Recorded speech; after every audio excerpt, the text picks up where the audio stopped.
Hey, new this morning, we have an update when it comes to that half marathon debacle in Atlanta over the weekend. Wow, was that just this past Sunday? Feels like a lifetime ago. That was 5 days ago. And Reams ran that race. Wow. Okay, so Sunday, you had the women's half marathon. You had some really competitive, great, world-class runners out there, Reams, and three of them were led astray by the lead car. Four of them, actually.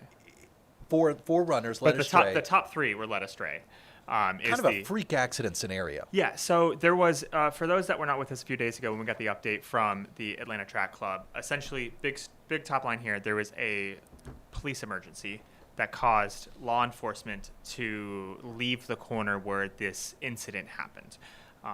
And in the new statement from the USA Track and Field, they discussed that at the top following that law enforcement-related incident that caused the four lead women to leave the course. Yada, yada, yada. It is a long statement. We are not going to read this whole thing. I'm going to scroll through this whole thing for you, and we've read it. We read it in the past few breaks here, and we will give you the top line. I think it's those here. bullet points that are important, right? Some of these bullet points, it's this set of bullet points right here. This final results. Top line here. The USATF is trying to make this right in what they're trying to say. They're trying to make it right. We are also kind of waiting for World Athletics to determine how many spots will be made available. They're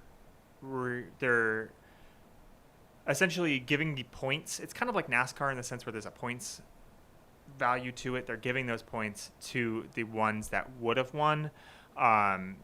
But they say that the final results cannot be altered. There's no way to accurately predict what could have happened in the final mile of the race and what their finishing times would have been. So they're giving them as much of that we think you would have won without saying that. What they are doing, and Dan, I think you know more on this, is they are essentially doing two podiums. Mm-hmm.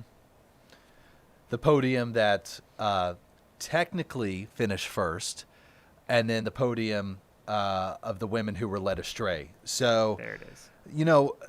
What's at stake here is being able to compete in the World Running Championship. Correct. Also some big money at stake here, which Atlanta Track Club earlier this week, they made right. They said, we're going to pay them. That's all good. Check. Boom. Moving on. Now it's a question of who's going to compete in the World Running Championship. And my question, Reams, is who picks the team? Is it USA? It's USA Track and Field picks the team. Okay, but they haven't necessarily said who the team's going to be yet. They have until Correct. May, I believe. They won't do that until May. What they are saying is, they say this earlier up here in this section above in the World Athletics Road Race Championship team, they're getting calls from the runners. The top three who officially won the race are saying that they will bow out. Yeah. They will let these three that would have been the top three. They will let them kudos to them. They are handling this with such grace and poise. Here's a bit of this. Although they have all graciously and publicly stated they would decline their spots on the team, we being USA Track and Field, felt strongly that the three official top finishers should be awarded for their efforts. USA Track and Field is asking World Athletics. They've said what happened, and they're hoping that they can kind of, I'm assuming, get more spots on the team. We won't know that until 2 weeks from now when the World Athletics Council meets in Poland prior to the World Indoor Championships. Gotcha. So they can't tell us what's going to happen. But essentially, they have spots eligible for the top 5 finishers offered in ascending order. There's a lot of questions still up in the air about what's going to happen here. So USATF ultimately picks the team, but World Athletics Council is going to ultimately also have some say as to how many people can Correct. compete for Team USA. Correct.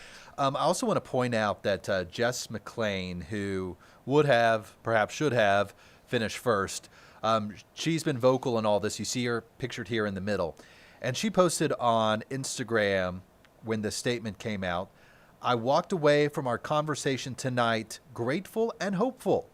A rising tide lifts all boats. Honored to share the podium with all of these women." So parsing the tea leaves there, it sounds as if she's kind of pleased with where things stand right now, Reams. Yeah. I sent her a direct message on Instagram inviting her on the show. Hey, shooter's going to shoot. It would be great to have you on, Jess. If you're watching, please dial in right now. If we can't get you today, maybe perhaps Monday or early next week. Would love to get the perspective of one of the runners impacted by all this. Yeah, that would be a good perspective. Additional new details regarding this race, because this will never end. So last year, you had the race course was too short for the marathon. This year, you have half marathon, took a field trip. Sorry. Yeah. I got a text yesterday from the Atlanta Track Club. One of their mass texts are sending out. As someone that ran the half marathon, as we've discussed on the show, they are trying to get me to book now to run next year. Sure. Which might happen. They're pushing the weekend back a week. So the marathon weekend will be, instead of February 28th and March 1st, it'll be March 6th, March 7th. Cool. So pushing back a week. So new date there. We're told a new downtown course and a bold new feel. Now, what those mean, I have absolutely no clue. Bold new feel. A bold new feel. Hopefully a correct 13.1 and 26.2. Hey. Atlanta Track Club, you're always invited to come on and talk about this. Absolutely. And Peachtree and any other race you want to talk about. Look, good PR firm, man. They can get you through anything. But honestly, Atlanta Track Club, they made things right this week. They absolutely did. They're already planning for next year, saying, what can we do differently? So, yeah, I mean, we would love to hear it. They run some great races here. And when we finally heard the explanation of what went down, it was out of their control. Yeah. There was this officer down call nearby, a police officer, off-duty officer, hit by a car. I believe it was a hit and run, though the driver ended up being taken into custody.